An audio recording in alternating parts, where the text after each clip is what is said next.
good, YouTube? Back with another video. I like to introduce all my new subscribers to my channel. Ambitious A. I know I kind of got a couple new subscribers in my last video. Quick little recap. You know, Abraham, third-year medical student at UT Health, Long School of Medicine in San Antonio. And you know, this channel, like I said in my first video, is just for me to share my experiences and get things popping with y'all. But in this video, I want to talk about organic chemistry specifically. I wanted to make a video on O-Chem because, like, I'm tired of one class literally changing the destiny of hundreds and hundreds of students. You know what I mean? Like, I remember when I was in college, everybody comes in pre-med, yeah, bro, you pre-med, yeah, bro, I'm pre-med too. You know what I'm saying? Then they get to O-Chem and they're like, nah, like, I don't know if this is for me. O-Chem is set up in the pre-med curriculum because it tests your ability to learn something new and apply it in a different way. Just general background, like, there's no O-Chem in med school, you know what I mean? I think I've seen one little organic chemistry, like, tad bit, and that was, like, one of my PhD professors were talking about the mechanism of action of omeprazole, which is like a PPI inhibitor, and I was like, oh, snap, like, I know something. But it's really not relevant in medical school. So I think the reason why it's still like a pre-med prerequisite is because it shows admission committees whether or not you can, like, learn this new language, because O-Chem is kind of like a new language, apply it and do well. So I mentioned in my first video, I didn't really choose to be a chemistry major. But when I got to O-Chem, that's really what kind of made me stay as a chemistry major, because I was like, okay, this isn't terrible. And surprisingly enough, I actually liked O-Chem. It was like a puzzle to me.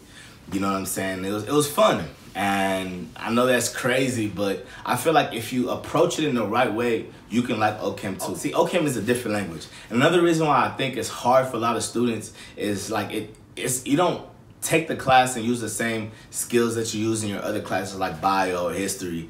You know what I mean? Like, it's not necessarily about memorizing in O-Chem. The key is like learning the material, learning whatever reaction, learning how the electrons move, etc., and then practicing it where you can apply it in situations like, can you draw out the mechanism, or can you take this product, which is A plus B, and turn it into Z, and show all the different steps involved. I think that's why it's challenging, because a lot of people go into the class trying to use the same like skills that they've used for all the other classes, just memorize, and then try to regurgitate on the test, and then they throw you a zebra, and you're like, I have no idea.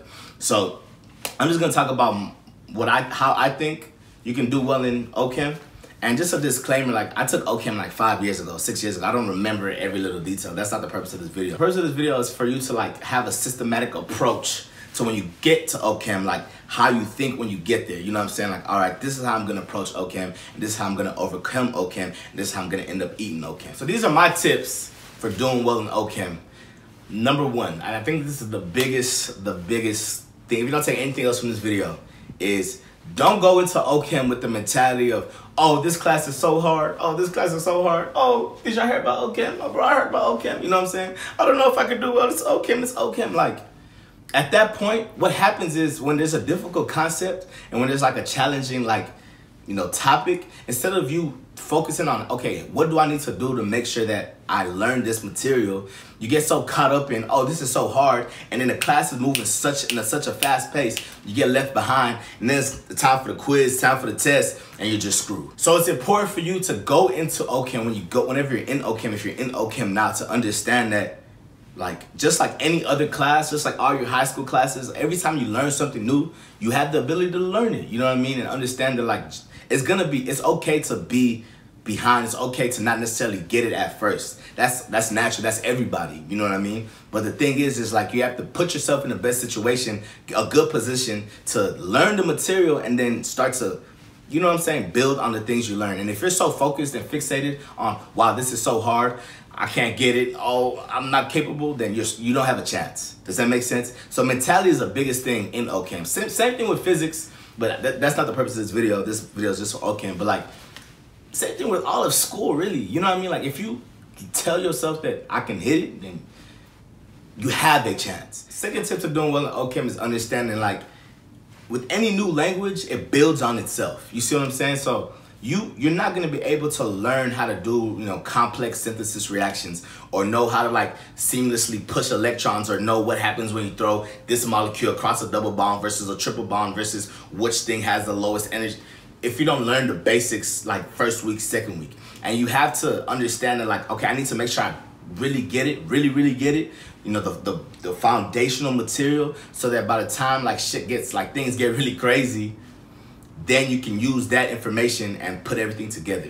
It's not one of those classes like where you can like, okay, I don't really know the first test material, I'll be fine with it because the second test material will be different. You know what I mean? It's like math, like you need to know 1 + 1, 2 + 2 in order to know 2 × 2, in order to know 2 squared and 2 factorial, etc., etc. Key number 3 to doing well is, like any other language, repetition, repetition, repetition. You have to get so comfortable to the point where I have this molecule, I throw these 5 reagents on it, and these are the 5 things that come out.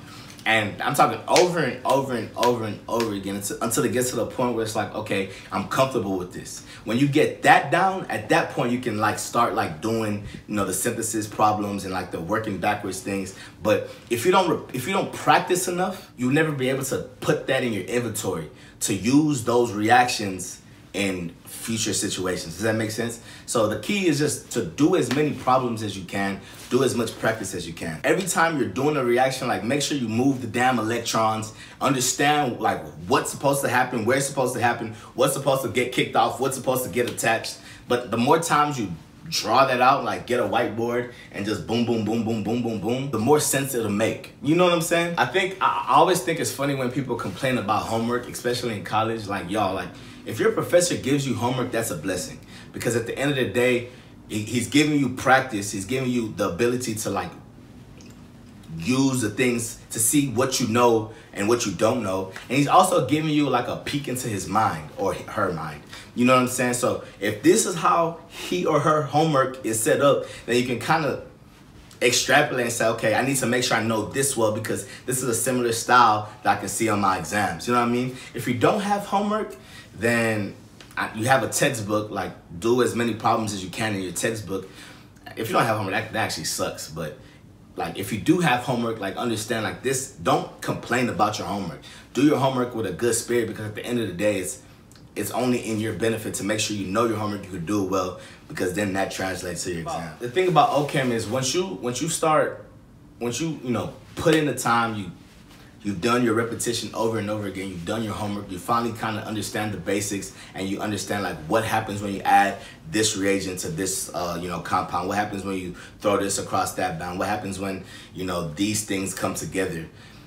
It low-key kind of turns into a puzzle, because you know, like, okay, I have these 5 different reactions that we learned over the past week, and there's this random ass molecule that I don't know what's going on, but I do know, like, okay, this bond type with this reaction I can get this. So you do that last step, and then you see the things that you were given, you see your A and B, and like, okay, well, I know I kind of have to put these together this way, and then you just try out every single possibility until things start to finally click, and you're like, oh, okay, I think I can do this, and then you finally put from A to B to Z, and you double check your work, and you're like, that actually makes sense. But the thing is, you can't get to that point comfortably if your foundation isn't strong, if you didn't learn the reactions stone cold. You know what I mean? If you don't know what's supposed to happen and when. Does that make sense?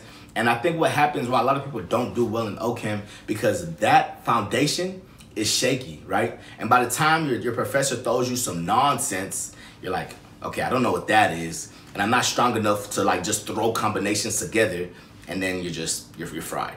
You know what I mean? So when you start the class, when you begin your OCHem class, like go into it with the mentality is like, okay, I'm gonna make sure that I build my foundation, make sure my foundation is strong, make sure that my reaction vocabulary is strong, and then to the point where you just start trying things out, and then you're like, oh, that actually works, and you continue to move on and move on. Does that make sense? Lastly, and I think this is also important, like, because people have been told how hard OCHem is, once people start to struggle, when people start to like get confused, they just get down on themselves and they start to panic, right? It's okay to be confused. Like, nobody gets every concept the first time, at the first go round, you know what I mean? The thing about it is, once you get confused and once you start to like get lost, you have to figure out like, what are you gonna do to get unlost? What are you gonna do to get help? You know what I mean? When I was in college, I remember I used to, hey, teacher, professor. Yeah, I don't get it. It's funny because I'm actually that question asker in my med school class too, but I'm not finna stay lost. You see what I'm saying? or if you're not comfortable like stopping the professor in front of the whole lecture, like talk to the professor after. Once class ends, go to him like, hey guy, you lost me here. Figure out how you're gonna learn the material despite you getting lost, you know what I mean? And a lot of people have this like pessimistic mentality because you're gonna struggle. Okay, it's a hard class for a reason. Does that make sense? But the thing is, you just have to understand, like any other subject that you didn't get, what did you do to understand the material? Once you finally get that, like, okay, that kind of makes sense, then go find a whiteboard, practice that reaction over and over and over and over again. Go to your homework and see if you can hit it there. If you hit it there in your own homework, see if your friend got some homework that you can hit it again. Contact an old friend that maybe he has old practice exams that his professor gave him and do those. Do as much as you can, and before you know it, like, your confidence starts to build and it just makes sense. You go from, I didn't really get that, to I know exactly what's supposed to happen when, I don't know, Cl2 joins this bond and boom, hello, come on, duh. You see, this is your starting. What is the finishing? You draw that thing a bit, you label your electrons, and you keep moving. You know what I'm saying? At that point, you get your good grade and it's on to the next. It's important that you learn O-Chem because you're going to see it on your MCAT. So you don't want to go through O-Chem and just skate. You don't want to go through O-Chem not necessarily have learned it. You know what I mean? And if you have the mentality like, okay, I'm capable of learning this material and I can do well and I can find help when I need help, then the sky's the limit. I'll be dropping another video on how I study for the MCAT, what I use to study for the MCAT. And in that video, I'm actually going to be bringing up a special guest, my boy Ishraf, so he can share his experiences because he took the new MCAT, and we're just going to basically like throw our ideas together so we can help whoever may be approaching the MCAT, so we can eat on that as well. Anywho, subscribe so you make sure you get that. Thanks for checking in again. It's Ambi. Share, subscribe, like, all that good jazz, and stay hungry, stay humble. We out of here.